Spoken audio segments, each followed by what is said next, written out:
Hello, you're listening to Give Me Something That'll Haunt Me When You're Not Around, written by Taizi, narrated by Inob.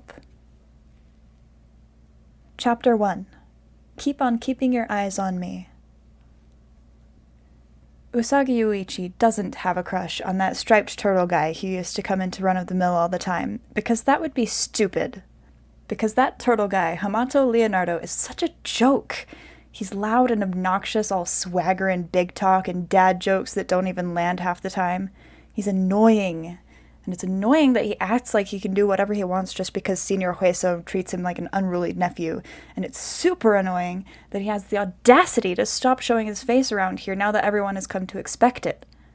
It's not because Yuichi misses him or anything.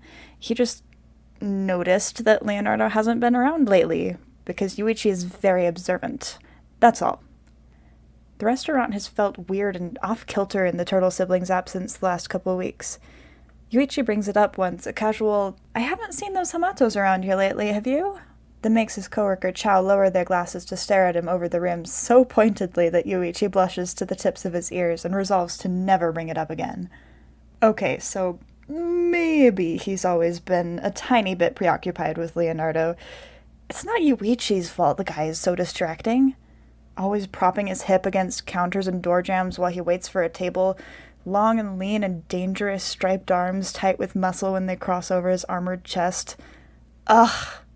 His stupid picture-perfect smile, the way it warms into something crooked and affectionate when his siblings are being particularly crazy, like those same ridiculous antics that send normal people running in the opposite direction, are the absolute highlight of his day. Ugh! He's so nice to look at. When he's not fronting like he's got something to prove, he's really funny.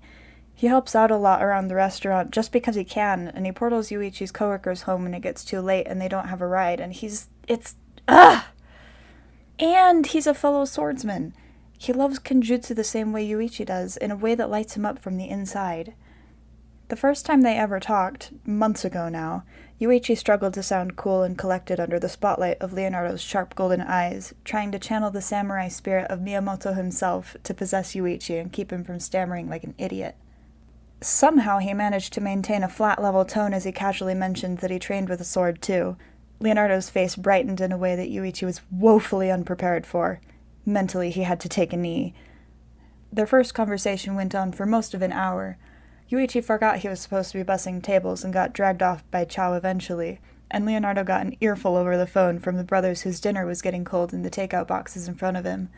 But until then, it was fun.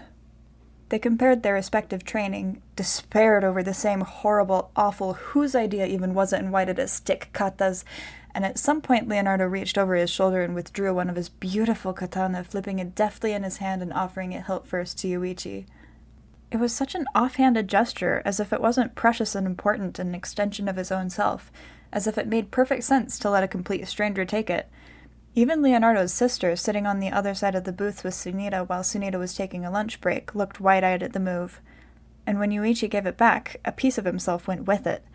It's a very inconvenient thing that happened, and Yuichi's holding a grudge. The only thing that tempers his extremely righteous and not at all unreasonable ire is the fact that, since then, Leonardo has taken to seeking Yuichi out on his own whenever he's making a nuisance of himself around run-of-the-mill, spending Yuichi's breaks rolling silverware with him and arguing hotly about TV shows and comic book characters. Yuichi's gotten used to him, to the dizzy, twisty way his stomach acts around him, and now he's just not around anymore with zero explanation. How dare Leonardo disappear? What's his problem? Clearly this is an attention-seeking ploy. Well, Yuichi isn't playing his game. He officially doesn't care what Leonardo's doing with his time, and that's that on that. Then one evening, as Yuichi is waiting at the bar for his drink orders, he sees Senor Hueso come rushing from the back of the house. He's always running around putting out fires since the regular clientele can be an eclectic, eccentric crowd, but there's a bit more frantic energy in his step than sits comfortably in Yuichi's brain. It's a holdover from his most ancient ancestors, that prey animal intuition, keeping him fine-tuned to his surroundings even when he doesn't mean to be. He always notices when something's off, and something is definitely off. So Yuichi turns, instinct nudging his eyes to follow his boss's progress through the dining room, and then his elbow slips from where it's propped on the bar as he almost eats it on the polished tile floor. There's a huge, hulking figure by the hostess stand with a spiky shell and red mask that Yuichi recognizes instantly. This is Leonardo's biggest sibling, the eldest brother Raphael, though from all the snippets of conversation Yuichi has overheard over the last year, he may as well be the mom. Raphael turns as Senior Heiso approaches, and something cold slinks into Yuichi's stomach the second he does, because now Yuichi can see his face. Raphael's right eye is milky white, the skin around it pale with scars. His left shoulder is bandaged, and there's a crater in his shell above the wound. Ice slides through Yuichi's gut.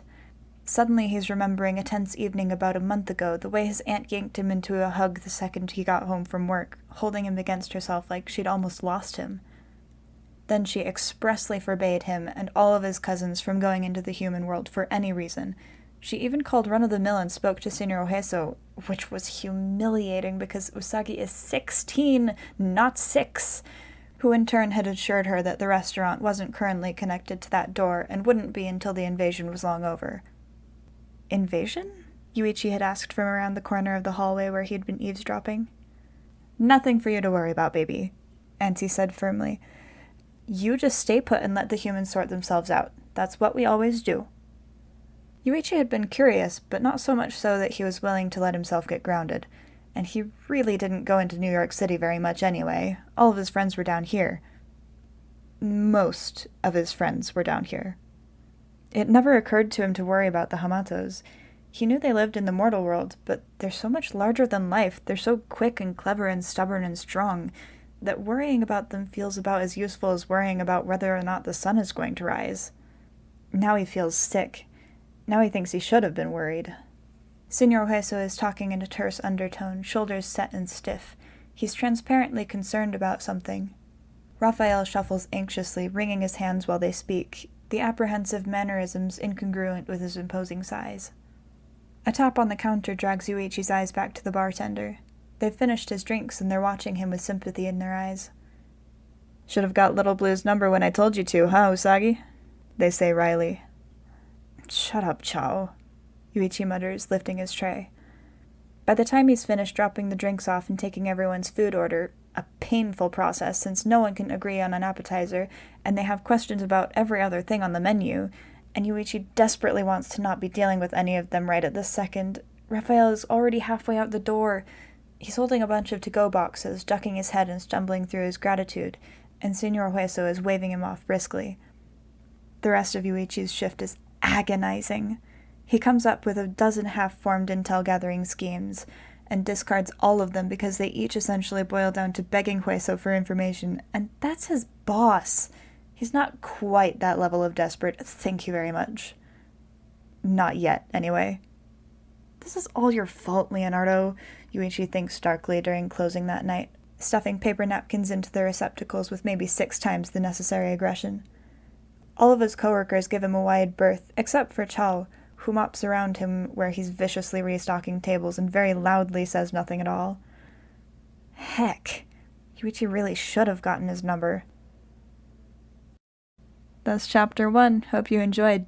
Chapter 2 should be coming soon, hopefully. See you next time.